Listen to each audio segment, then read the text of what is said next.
요한복음 12장 12절로 15절까지 찾으셨으면 제가 봉독하겠습니다. 그 이튿날에는 다시 공독하겠습니다. 그 이튿날에는 명절에 온 큰 무리가 예수께서 예루살렘으로 오신다는 것을 듣고 종려나무 가지를 가지고 맞으러 나가 외치되 호산나 찬송하리로다 주의 이름으로 오시는 이 곧 이스라엘의 왕이시여 하더라. 예수는 한 어린 나귀를 보고 타시니 이는 기록된 바 시온에 따라 두려워하지 말라 보라 너희 왕이 나귀 새끼를 타고 오신다 함과 같더라. 아멘. 옆에 계신 분들과 축복 인사를 나누며 시작하겠습니다. 하나님의 이름으로 축복합니다. 하나님의 이름으로 축복합니다. 네, 여러분들을 하나님의 이름으로 축복합니다. 오늘은 종려주일입니다. 종려주일은 예수님께서 십자가에 달리시기 위해 예루살렘에 입성하던 날을 기념하는 것입니다. 더불어 이제 이번 주간은 고난 주간으로 보내게 됩니다. 예수님께서 토요일 날 예수님께서 주일날 부활하시기 전까지, 그러니까 토요일까지가 이제 고난 주간이 될 텐데요. 고난 주간에는 금식이나 또는 여러 기도의 모습들로 예수님의 고난을 생각하고 또 동참하는 그런 귀한 주간으로 지내야 합니다. 오늘 말씀은 예수님께서 종려주일인 오늘부터 부활주일 전까지, 그러니까 토요일까지 어떻게 지내셨는지, 예수님의 마지막 일주일의 시간이 어떠했는지를 함께 살펴보려 합니다. 하루하루 예수님이 걸어가셨던 그 하루하루의 행동들을 보면서 은혜 받을 수 있는 그런 시간 될 수 있기를 원합니다. 먼저 종려주일 날 그 주일을 보면 예수님께서는 예루살렘을 향하여 길을 떠나십니다. 감난산에 가까이 오셨을 때 소문을 듣고 많은 사람들이 나와 예수님을 환영합니다. 오늘 본문 12절의 말씀을 보면 예루살렘에 입성을 환영한 사람들이 어떤 사람들인지 나오는데, 그 사람들이 예루살렘에 이미 있었던 사람들이 아니라 예루살렘을 향하여 유월절을 지키려고 온 나그네들이 대부분이었다는 것을 볼 수가 있습니다. 그래서 명절에 온 큰 무리가 라고 표현하고 있습니다. 칼빈은 이 부분을 이렇게 얘기합니다. 예루살렘 성전에서 예배를 간식적으로 드리던 유대인들은 하나님의 일에 무관심하고 종교적인 열심이 식어버린 사람들이었다, 이렇게 표현합니다. 그러나 반대로 하나님의 이름에 대하여 하나님의 이름으로 오신 일을 환영한 나그네들은 하나님께 열정적이고 또 하나님을 향하여 환영하는 그런 기쁨을 가지고 있었습니다. 그들은 예수님이 오실 때 종려나무 가지를 흔들어 맞이합니다. 종려나무는 옛날에는 평화와 권한, 권력 이런 것의 상징이었습니다. 또 어떤 사람을 왕으로 세우거나 또는 그 사람 앞에 자기의 목숨을 구걸할 때, 그러니까 적대적인데 강력한 존재, 자신의 생명을 해할 수 있는 위치에 있는 사람에게 어떠한 은혜를 구할 때 종려나무를 사용했다고 합니다. 그래서 지금 이 예수님이 오시는 것을 환영하고 있는 이 사람들은 예수님을 왕으로서 또 그렇게 기쁨으로써 맞이하고 있는 것입니다. 종려나무를 가지를 흔드는 그 사람들이 이렇게 외칩니다. 호산나 호산나, 이런 소리를 내어 외치죠. 원래 원어의 의미를 해석하면 주님 우리를 구원하십시오, 이런 의미에 가깝습니다. 이런 의미입니다. 그런데 이것이 시간이 지나면서 좀 변형됩니다. 조금 가볍게 여겨집니다. 우리로 말을 하자면 만세라고 외치는 것과 같은 그런 의미로 바뀌어집니다. 지금 이제 예수님이 오시는 이때 이들은 환호합니다. 만세하는 것처럼 호산나 호산나 이렇게 외치고 있는 것입니다. 이 환호하는 행렬은 성경에 이미 예언된 것이 성취된 것입니다. 이사야 40장 9절에 아름다운 소식을 시온에 전하는 자여 너는 높은 산에 오르라. 아름다운 소식을 예루살렘에 전하는 자여 너는 힘써 소리를 높이라. 두려워 말고 소리를 높여 유다의 성읍들에게 이르기를 너희의 하나님을 보라 하라. 이렇게 이미 성경에 기록된 것처럼 지금 이 예루살렘 성에 입성할 때 환영하며 맞이하고 있습니다. 근데 예루살렘에 입성하는 예수님의 모습을 보니 성경은 어린 나귀를 탔다라고 표현하고 있습니다. 아직 사람을 한 번도 태워본 적이 없는 나귀이기 때문에 안장이 없었을 것입니다. 그럴 경우 일반적으로는 모포를 준비해서 등에 모포를 얹는 것인데 예수님의 제자들은 모포를 준비하지 못한 상태였습니다. 그래서 자신들의 겉옷을 벗어서 이렇게 예쁘게 개어서 어린 나귀의 안장으로 대신하고 예수님이 거기에 타셔서 이동하게 됩니다. 복음서에 이제 다른 성경 복음서에 보면 이 부분을 조금 더 구체적으로 얘기합니다. 예수님께서 2명의 제자를 보내셔서 그 나귀를 가져오게 하시는 장면이 등장하죠. 예수님께서는 이렇게 나귀에 타시고 예루살렘에 입성을 합니다. 이 모습은 평화와 겸손 또는 낮아짐을 상징하는 것으로 알려져 있습니다. 성경에도 이 부분이 이미 예언되어 있었죠. 스가랴 9장 9절에 보면 시온에 따라 크게 기뻐할지어다 예루살렘에 따라 즐거이 부를지어다 보라 내 왕이 내게 임하시나니 그는 공의로우시며 구원을 베푸시며 겸손하셔서 나귀를 타시나니 나귀의 작은 것 곧 나귀 새끼니라. 예수님께서 지금 예수님의 마지막 일주일의 첫 번째 날이었던 이 종려주일에 예루살렘 성으로 입성하시는 장면을 우리가 보았습니다. 그러나 예루살렘 성에 입성함으로 끝이 아니라 예루살렘 성 가운데 예수님이 분노하시는 장면이 등장하죠. 예루살렘 성으로 들어가신 예수님이 성전에 가십니다. 성전에는 제사의 상들 양이나 비둘기를 파는 사람들 그리고 돈으로 바꾸어주는 사람들이 있어서 북적북적 소란하고 시끄러웠습니다. 이 절기를 지키는 것이 이스라엘 백성들에게 중요할지인데 이미 멀리 있었던 사람들은 그 드려질 제사의 제물들을 아주 멀리서부터 가져오기 때문에 상태가 온전할 수가 없었습니다. 그냥 돈을 가져와서 제물로 바꾸는 것이 더 편리하고도 좋은 것을 드릴 수 있다고 생각했습니다. 그래서 그들이 그렇게 해서 돈으로 바꾸는데 문제는 돈으로 짐승을 바꾸는데 여기 생기는 문제가 이로 인하여 돈을 많이 이렇게 폭리를 취하는 사람들이 있었던 것입니다. 짐승을 팔고 바꿔주고 하면 생기는 이득을 아주 많이 챙기는 사람들이 있었던 것이죠. 예수님께서는 성전에 들어가 그 상을 엎어버리시고 외칩니다. 내 집은 만민의 기도하는 집이다 라고 말씀하셨던 것을 우리가 알 수가 있습니다. 이것이 첫날 예수님이 마지막 일주일 중에 첫 번째 날에 하셨던 일들입니다.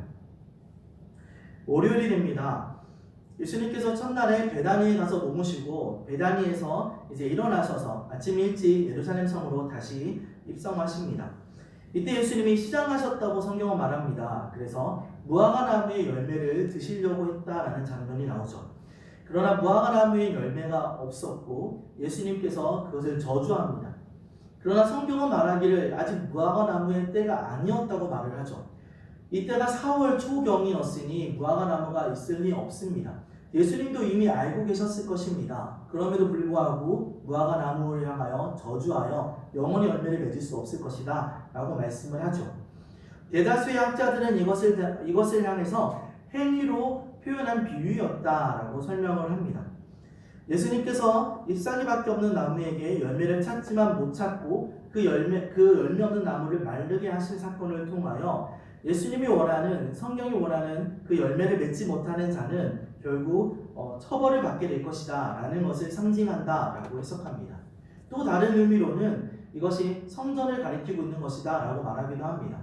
언제나 하나님 앞에 예배하는 자들로 충만해야 될 성전이 그 본질적 의미를 잃어버리고 하나님을 온전히 예배하지 못할 때 열매 없는 나무와 같이 버려짐을 당할 것이다 라고 상징한다 라는 뜻이기도 하다라는 의미입니다.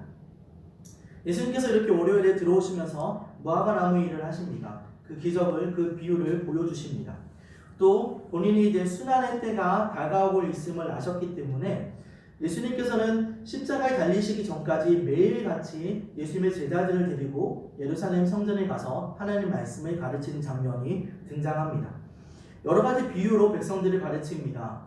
그리고 예수님의 말씀을 들은 군중들이 많이 놀라며 또 그곳에서 그 다른 권위 있는 말씀과 같지 않은 하나님 말씀에 큰 은혜를 받습니다. 이날 첫 번째 날에 예수님이 가르쳤던 대표적인 이야기가 세금에 관한 이야기였습니다. 가이사의 것은 가이사에게 또 하나님의 것은 하나님에게 돌리라 라고 말씀하셨던 것입니다. 이렇게 예수님은 낮에는 예루살렘 성전에서 하나님 말씀을 가르치고 저녁이 되면 예루살렘 성 밖으로 나가서 베다니에 거하면서 쉼을 쉬었습니다. 화요일이 되었습니다. 화요일 아침에 예수님과 제자들이 다시 예루살렘 성전으로 갑니다. 가는 길에 사도들이 문득 어제 있었던 예수님이 어제 아침에 저주했던 무화과 나무가 생각나서 그것을 살펴봅니다. 그리고 나서 그 무화과가 뿌리채 말라 있는 걸 보고 질문하죠. 예수님 무화과 나무가 왜 말라 죽었습니까? 라고 질문합니다. 이때 예수님께서는 어제와는 조금 다른 이야기로 말합니다. 복음서의 날이 다르기 때문에 제가 다르게 표현합니다. 신앙과 기도에 힘쓸 것을 이야기합니다. 이런 표현을 하죠. 믿음의 기도를 할 때 이 산을 저 바다로 던질 수 있는, 옮길 수 있는 그런 기도가 된다 라고 말씀하셨던 이야기가 이 화요일 날 이야기입니다. 또 예수님께서는 성전에 가셔서 이번에는 바리새인들의 불신과 위선에 대한 이야기를 말씀하십니다. 더불어 예루살렘의 멸망과 또 종말의 때가 임할 때에 대한 이야기를 전하십니다. 화요일 날도 이렇게 하나님의 말씀을 가르치셨습니다. 수요일이 되었습니다. 수요일에 예수님은 본인의 순환을 앞두고 예수님의 제자들에게 각 사람이 하나님 나라를 어떻게 준비해야 되는지, 어떤 마음가짐으로 그렇게 열심을 해야 되는지를 설명합니다.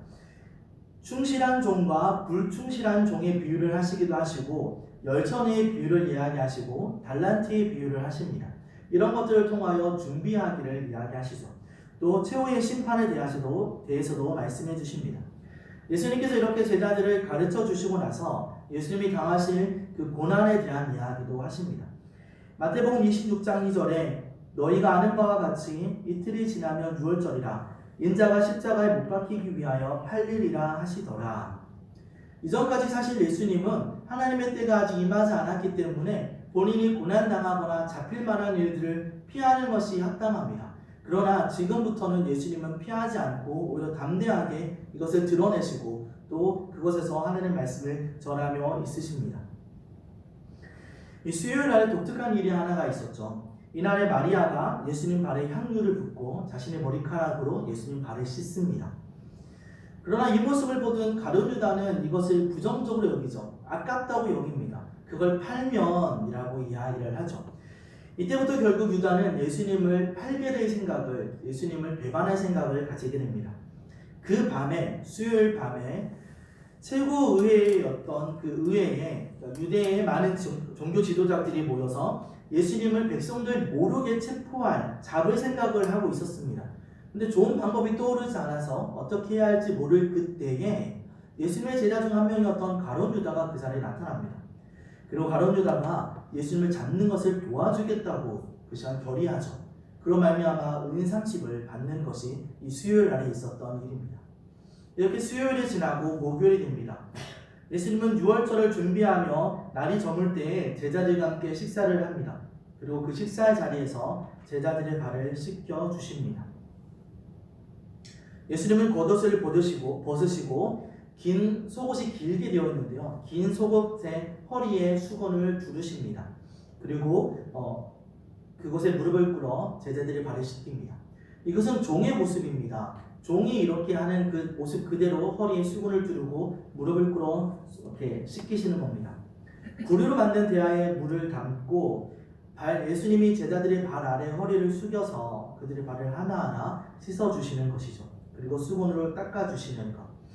우리가 지금에도 세족식이라는 이름으로 많이 행하고 있는 예수님께서 보여주신 본입니다.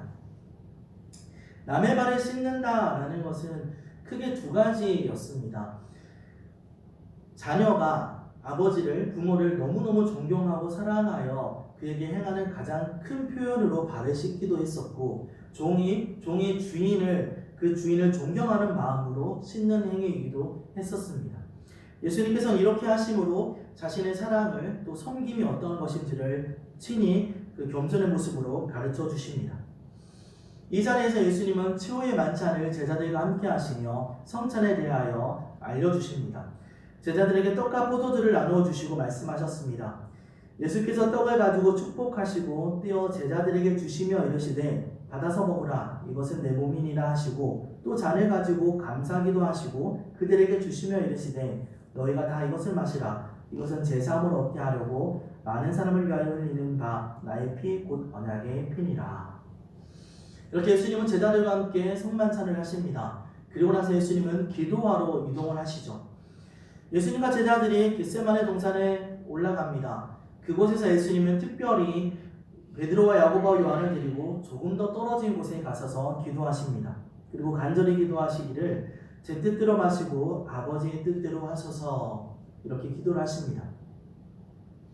이것을 잘못 오해하면 예수님께서 포기하신 것처럼, 예수님께서 절망의 순간에 체념하신 것처럼 그냥 아버지 뜻대로 하십시오 라고 말하는 것처럼 보일지도 모르겠습니다. 그러나 이것은 그런 뜻이 아니라 예수님께서 가르쳐주신 기도에 나왔던 것처럼 하나님의 뜻이 하늘에서 이루어진 것처럼 땅에서도 이루어지기를 바라는 그 마음, 하나님 당신의 뜻이 이루어지기를 온전히 갈망하고 소원하는 그 마음으로 기도하고 있는 것입니다. 이렇게 예수님이 피가 땀이 되도록 그렇게 기도하셨습니다. 어떤 사람들은 이것을 그냥 비유라고 생각합니다. 어떻게 피가 땀이 될 수 있느냐, 땀이 피가 될 수 있느냐 이렇게 이야기를 하죠. 그러나 사람의 사형을 집행하는 사람들이 말하고 있는 바에 의하면 이건 실제로 일어나는 일이라고 합니다. 사형수가 죽음을 앞두고 극도의 불안감과 그 두려움으로 바들바들 떨다 보면 그 모세혈관이 터져서 땀구멍으로 피가 나오는 일들을 본 적이 있다라고 그들이 이야기를 합니다. 예수님의 이 일도 아마도 정말로 가능했을 것이라 생각합니다. 그 흘리는 땀이 피가 되도록 예수님이 그렇게 간절히 기도했다라고 성경은 말하고 있습니다. 예수님께서 기도를 마치고 나서 말씀하십니다. 마태복음 26장 45에서 46절에 이에 제자들에게 오사 이르시되 이제는 자고 쉬라. 보라 때가 가까이 왔으니 인자가 죄인의 손에 팔리느니라. 일어나라 함께 가자. 보라 나를 파는 자가 가까이 왔느니라. 예수님이 말씀하신 그때에 12제자 중에 하나였던 가룟 유다가 칼과 몽종이를 든 무리를 데리고 앞장서서 예수님께 옵니다. 그들이 예수님을 붙잡아 가지요. 만일 예수님께서 지금이라도 그들의 손에서 벗어나고자 하신다면 그럴 수 있을 것입니다. 그러나 예수님이 체포당하는 것이 그들이 강하기 때문이 아니라 하나님의 말씀을 이루기 위하여 스스로 체포당하여 주시는 사건임을 우리가 알고 있습니다. 그래서 예수님께서는 제자들뿐 아니라 자기를 잡으러 온 유대인들이나 또 그 파견한 무리들을 향하여 이렇게 말씀하십니다. 마태복음 26장 56절에 그러나 이렇게 된 것은 다 선지자들의 글을 이루려 함이니라 하시더라. 이에 제자들이 다 예수를 버리고 도망하니라. 예수님 말씀을 이루기 위하여 체포당하십니다. 예수님이 체포된 후에 예루살렘 도성의 그 대제사장의 저택으로 예수님을 끌고 들어갑니다. 그들은 의기양양했을 겁니다. 자신들의 업적을 자랑하듯 들어갔을 것입니다. 대제사장의 저택에는 제사장들과 또 율법학자들과 원로들이 모여 있었습니다. 그들은 벌써 예수님을 어떻게 죽일 것인가에 대하여 논의하고 있었습니다. 왜냐하면 6월절 곧 금요일 아침이 밝기 전에 이 일을 빨리 해결하고자 했었기 때문입니다. 그들은 밤중에 열리는 이 의회가 정식적이지 않다는 것을 알고 있습니다. 원래 불법적인 일입니다. 의회는 결코 밤에 이루어질 수 없고 밤에 의결되어진 일들은 법적인 효력이 없는 것이 일반적입니다. 그렇기 때문에 이들은 빨리 끝내서 예수님을 어떻게든 사형하는 일로 들어가려고 합니다. 율법의 규칙을 따르지 않고요. 율법적인 측면에서 보면 예수님에 대한 이 재판은 모든 것이 위법이었습니다. 그러나 그들은 이 일들을 진행하죠. 예수님에 대한 이 불법 의회가 진행되고 있는 상황 가운데 대제사장의 뜰 안으로 베드로가 들어옵니다.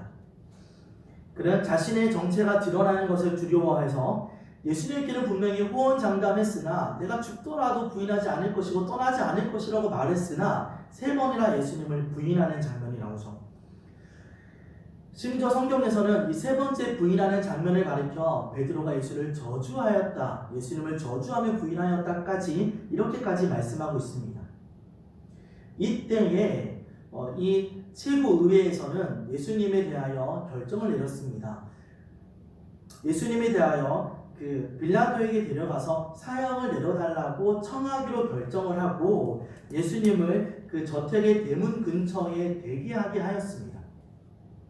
자, 베드로가 이렇게 예수님을 모른다라고 3번째 저주하며 말하는 그때에 예수님은 대문 곁에 대기하고 있었고 베드로가 예수님을 부인하는 그 말을 예수님은 들었으며 성경은 이 사건을 가리켜 예수님과 베드로가 서로 눈이 마주쳤던 것으로 바라보았던 것으로 설명하고 있습니다.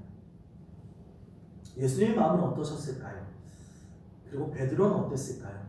예수님에 대해서 성경에 명확하게 기록하고 있진 않지만 베드로는 분명히 얘기합니다. 그가 그때에 닭 우는 소리를 듣고 예수님이 하신 말씀이 생각나서 슬피 울었다라고 기록하고 있습니다. 지금 이야기하고 있는 일들이 목요일에 계속 진행되고 있는 것입니다. 그때 또 한 가지 일이 더 있습니다. 배신자 유다 이야기가 등장하죠. 유다가 예수님의 최고위에서 사형을 판결받는 것을 보고 나서 실망합니다. 자신 예수님께서 어떠한 신비로운 일과 권력으로 그것을 이길 수 있을 거라 생각했습니다. 아니면 도망치기라도 할 줄 알았을 것입니다. 그러나 베드로는 그 모습을 보고 자신이 잘못 생각했다는 것을 깨닫습니다. 유다는 그렇게 깨닫습니다. 그리고 받았던 돈을 다시 돌려줄 마음으로 돌아갑니다. 그리고 그 일들을 없었던 일로 해달라고 이야기하죠. 그러나 그 제사장들은 말하기를 우리의 알 바가 아니다. 그대가 알아서 하라 라고 말합니다. 싸늘한 이 냉소의 경험 가운데 유다가 절망에 빠집니다. 그리고 그 돈을 제사장의 뜰에 던져버립니다.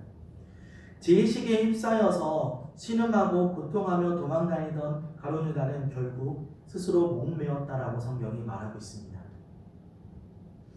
이 모든 목요일 일이 끝나고 이제 금요일로 넘어가면 가야바가 예수님의 사형을 결정하고 최고위의 의원들과 함께 군중을 몰아서 예수님을 결박하여 로마의 총독 빌라도에게 데려갑니다. 예수님은 빌라도의 신문을 받으십니다. 빌라도는 예수님이 무죄하다는 것을 알게 됩니다. 그렇지만 이 유대인들의 이 격렬한 저항을 두려워하여 예수님을 무죄라고 완전히 주장할 수가 없었습니다. 그는 고소한 사람들의 입장도 생각하였고 예수님의 무죄함을 생각하는 자신의 마음도 있었기에 이 일을 다른 방법으로 해결해 보려고 합니다. 그래서 매질을 하고 풀어주자라고 생각을 했던 것입니다.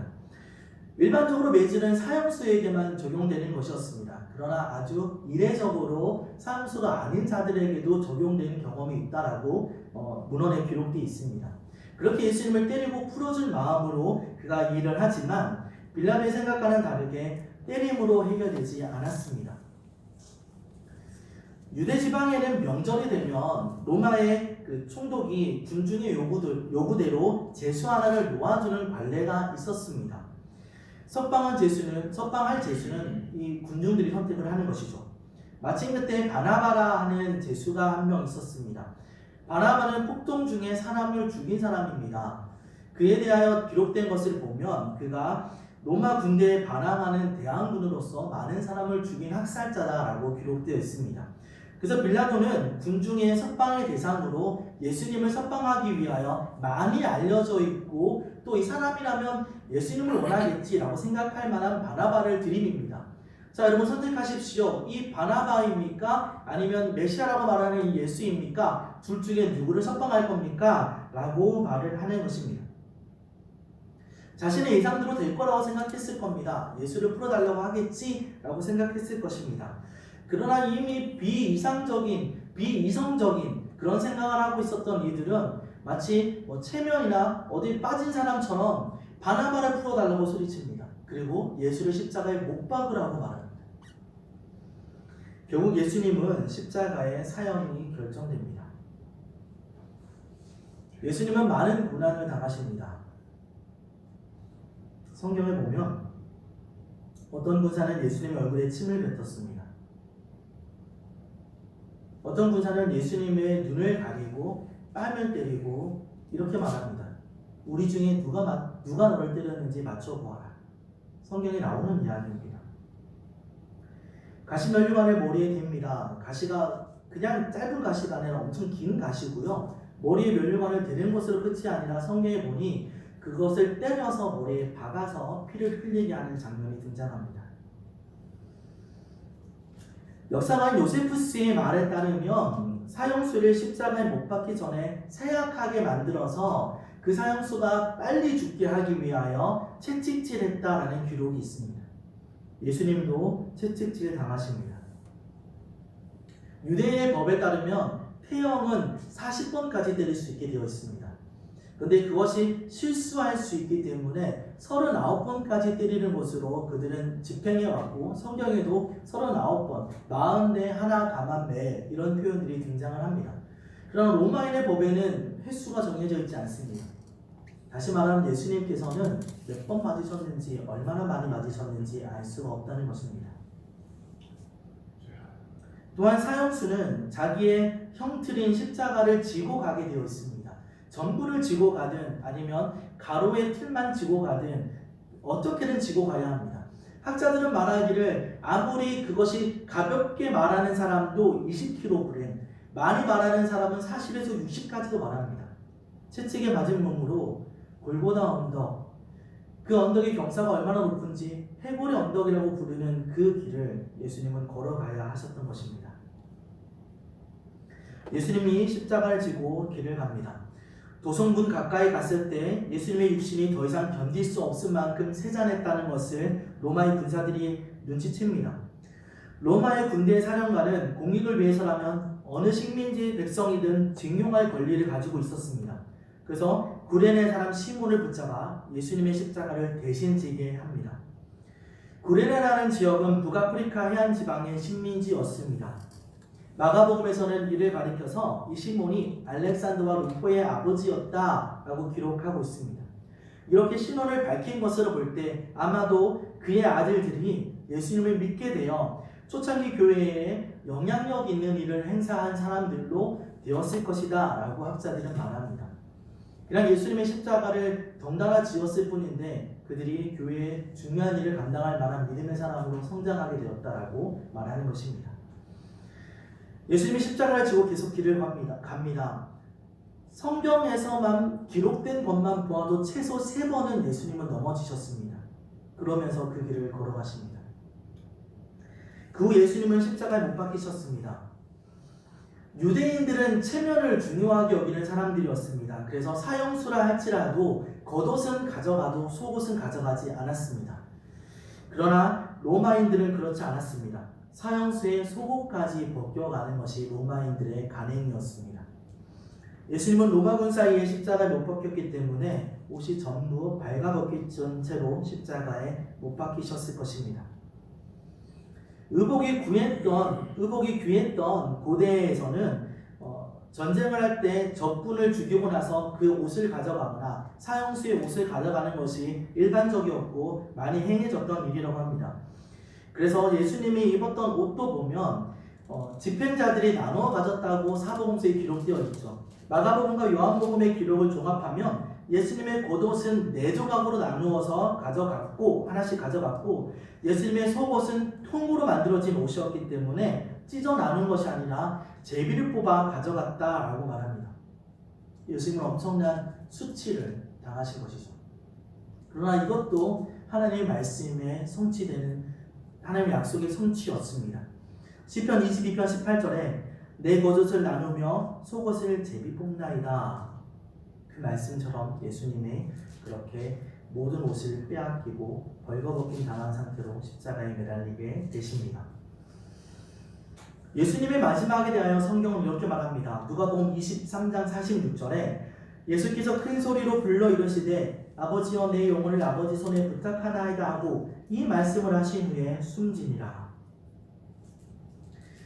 예수님의 십자가 위에서 남겨진 이 말, 우리는 가상칠언이라고 말합니다. 십자가 위에서 말한 7가지 말씀들, 그것은 내일부터 월, 화, 수, 목, 금요일 저녁과 토요일 새벽까지 고난주간 특별 새벽 예배로 여러분들에게 하나씩 영상으로 올려드릴 생각입니다. 아침 5시가 되면, 새벽 5시가 되면 하나씩 영상이 올라갈 겁니다. 그래서 예수님께서 십자가 위에서 어떤 7가지 말씀들을 하셨는지 생각하고 묵상하는 시간을 가지려 합니다.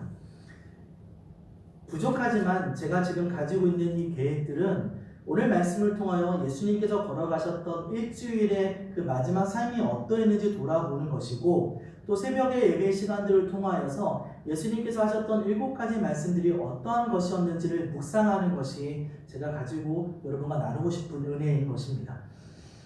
그래서 오늘 이 시간에는 예수님이 십자가 위에서 십자가에 달리셔서 십자가에 죽으실 때까지 어떤 일들이 있었는지에 대해서는 깊이 다루지 않으려 합니다. 새벽의 말씀을 통하여 이 부분을 좀 더 다루도록 하겠습니다. 이렇게 예수님은 말씀하시고 운명하셨습니다. 그 후에 아리마네라는 지역의 마을의 출신인 요셉이라는 사람이 시신을 요구합니다. 마태복음에서는 그를 예수님의 제자였다라고 설명하고 있고, 마가복음에서는 그가 명망 있고 최고의회 의원으로서 하나님의 나라를 열심히 기다리던 사람이었다라고 기록합니다. 누가복음에서는 착하고 의로운 사람이라고 기록되어 있으며, 요한복음에서는 예수님의 제자이지만 유대인들이 두려워 그 사실을 숨기고 있던 사람이었다라고 기록하고 있습니다. 그 아리마대 사람 요셉이 지금 자신의 목숨을 걸고 빌라도에게 예수님의 시신을 달라고 요청하고 있습니다. 사형이 처형된 사람의 시신을 달라라고 말하는 것은 용감한 일입니다. 왜냐하면 나와 그 사람의 관계를 증명하는 일이기 때문입니다. 내가 그의 제자라고 공식적으로 말하는 일이기 때문입니다. 요셉은 지금 그 시신을 달라라고 요청합니다. 요셉은 니고데모와 함께 시신을 내리고 유대 관습대로 시신의 묻은 피를 깨끗이 닦아서 고운 세마포로 감쌌습니다. 그리고 자신이 무덤으로 삼으려고 했던 새 무덤에 예수님을 모십니다. 여기까지가 금요일의 이야기입니다. 이제 마지막 토요일이 되었습니다. 예수님이 무덤에 묻히신 다음 날 안식일임에도 불구하고 대제사장들과 바리새인들이 큰일이라도 벌어진 듯이 소란스럽게 빌라도에게 찾아갑니다. 마태복음 27장 62절에 그 이튿날은 준비일 다음 날이라 대제사장들과 바리새인들이 함께 빌라도에게 모여 이르되, 그들이 우르르 와서 말합니다. 근데 그 요구가 이렇습니다. 마태복음 27장 63절 64절에 주여 저 속이던 자가 살아있을 때에 말하되 내가 사흘 후에 다시 살아나리라 한 것을 우리가 기억하노니 그러므로 명령하여 그 무덤을 사흘까지 굳게 지키게 하소서. 그의 제자들이 와서 시체를 도둑질하여 가고 백성에게 말하되 그가 죽은 자 가운데서 살아났다 하면 후에 속임이 전보다 더 클까 하나이다 하니. 와서 말하는 거죠. 그들의 제자들이 시신을 가져가고 예수님이 부활할까 할까봐 두렵습니다. 그 문을 꼭꼭 지켜주십시오 라고 말하는 겁니다. 그리고 그들이 함께 그 일에 동참합니다. 66절에 보면 그들이 경비병과 함께 가서 돌을 임봉하고 무덤을 굳게 지키니라. 이것이 예수님이 십자가에서 달리시고 부활하시기까지, 그러니까 예루살렘 성에 입성하시고 부활하시기 전까지의 일주일의 이야기입니다. 그리고 이제 예수님은 부활하십니다. 우리는 오늘 말씀을 통해서 예수님께서 입성하시고 부활하시기 전까지 일주일이 어떤 일들을 있었는지 함께 그 시간을 돌아보았습니다. 그리고 매일 새벽이 되면 예수님께서 십자가에서 하신 7가지 말씀들을 생각해 보게 될 것입니다. 바라기로는 이번 한 주가 예수님의 십자가에 깊이 빠져 있는 시간이 되기를 원합니다. 지겹도록 십자가를 생각하고 묵상하는 시간이 되기를 원합니다.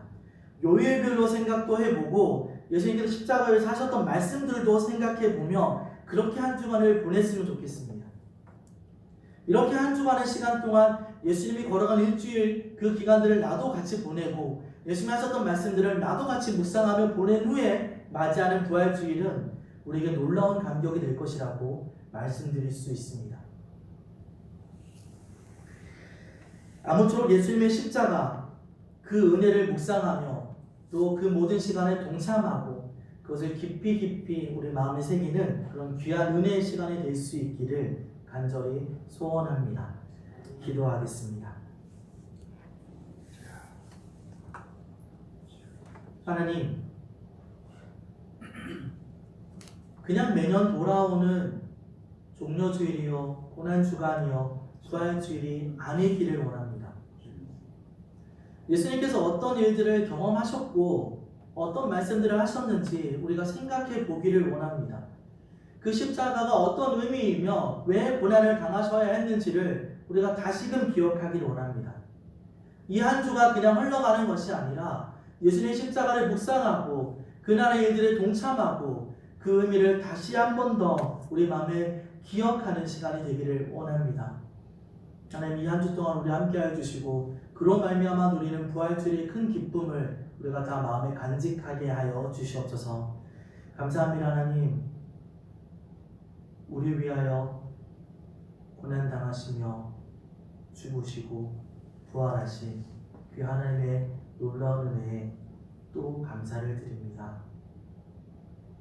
우리 안에 그 은혜가 넘치게 하여 주시옵소서. 거룩하신 예수님의 이름으로 기도드렸습니다. 아멘.